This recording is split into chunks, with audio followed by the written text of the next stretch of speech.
కార్తీక మాసంలో నెలంతా భార్యాభర్తలు దూరంగా ఉండాలా? రోజు తలస్నానం, ఉపవాసం, చల్లనీళ్ల స్నానం, భార్యాభర్త కలిస్తే తలస్నానం చేయాలా? ఇలాంటి డౌట్స్ అన్ని ఈ వీడియోలో చూద్దాం. తలస్నానం రోజు చేయనక్కర్లేదు. కొన్ని ప్రత్యేక తిథుల్లో అంటే ఏకాదశి, ద్వాదశి, పౌర్ణమి, కార్తీక సోమవారాల్లో తలస్నానం చేస్తే సరిపోతుంది. ఉపవాసం కూడా మీరు నియమంగా పెట్టుకున్న రోజుల్లో ఉంటే సరిపోతుంది. మీరు కార్తీక మాసంలో ఏ రోజు చేయాలనుకుంటున్నారో ఆ రోజుల్లో ఉంటే సరిపోతుంది. యూట్యూబ్లో, టీవీల్లో చెప్తున్నారు కదా అని చెయ్యొద్దు. మీ ఆరోగ్యం కూడా చాలా ముఖ్యం. చల్లనీళ్ల స్నానం చేయలేరు కొందరు. సైనస్, మంచుకి జలుబు చేయడం, తుమ్ములు వస్తుంటాయి. బలవంతంగా చేయాల్సిన అవసరమే లేదు. చెప్తారు కార్తీక మాసంలో వేడి నీళ్ళతో చేస్తే కళ్ళుతో స్నానం చేసినట్టుగానే. కానీ ఇప్పుడున్న రోజుల్లో అవి సరిపడవు గనక నియమాల కంటే ఎంత భక్తితో దైవ ధ్యానంలో ఉంటున్నామన్నదే ఇంపార్టెంట్. ఇక భార్యాభర్తలు బ్రహ్మచర్యం ఉండాలా?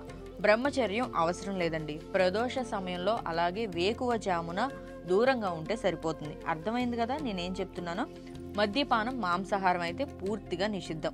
ఒత్తులు ఇన్ని వేయాలా అన్ని వేయాలా అనే కన్ఫ్యూజన్ వద్దు. ఎందుకంటే కార్తీక పురాణంలో ఒక ఆవిడ నూతి దగ్గర చీర చింపి ఒత్తు వెలిగిస్తుంది. ఫలితం వచ్చిందా రాలేదా? వచ్చింది కదా. కాబట్టి మీ భక్తిని డౌట్స్ దగ్గర ఆపేయకుండా నెక్స్ట్ గేర్కి షిఫ్ట్ చేయని చెప్తాను.